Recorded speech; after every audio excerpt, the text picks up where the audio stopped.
Ebony was the first to be brought in from Mozambique round about the turn of the 19th century.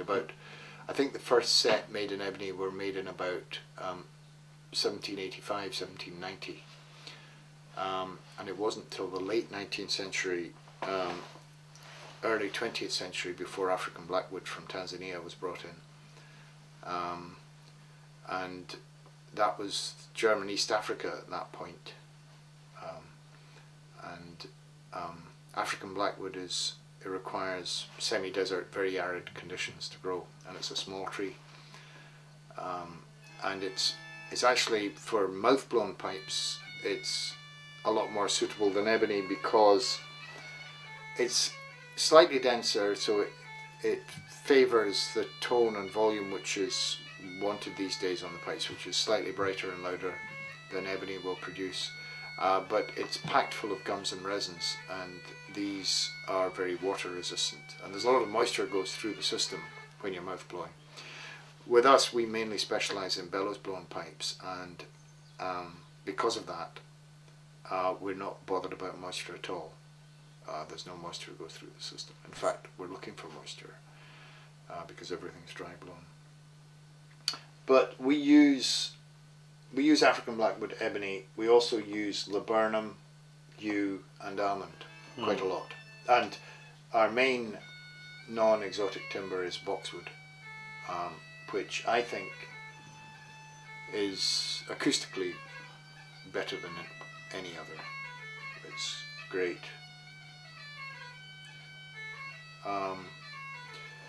That's a bit of boxwood in the raw. And you know, this is it with the bark on, and we'll turn that into this. This is a blank for an A small pipe chanter.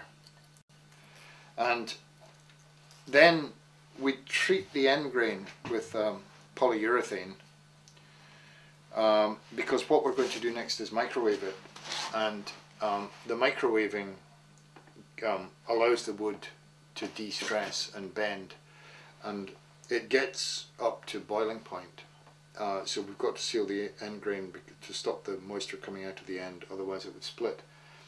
And we keep it at boiling point or as close to for about 45 minutes. The wood does all its bending. We turn between centres again and true it up, and although it will bend a wee bit, it's nothing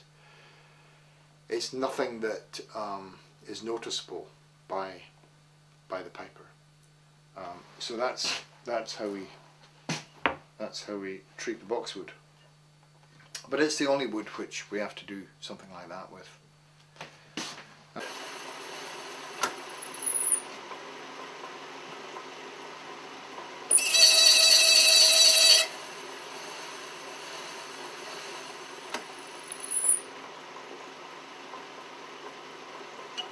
Tell me, what do you think about when you play that?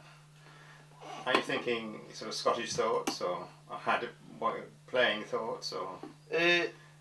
You tend not to really be thinking about anything. You're just kind of getting into the tune. Yeah.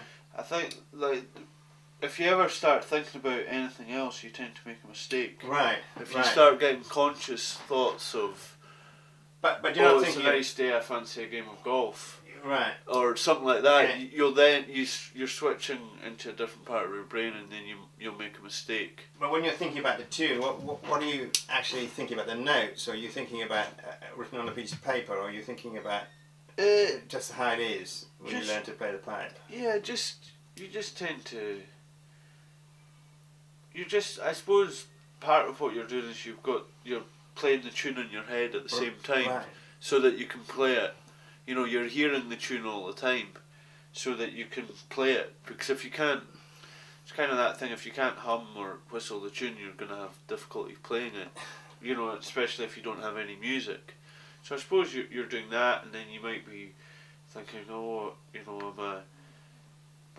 like what, you know, maybe the tempo. You might think about that, or like what grace notes you use. You occasionally think about I might put a strike in there, or next time I'll do it differently.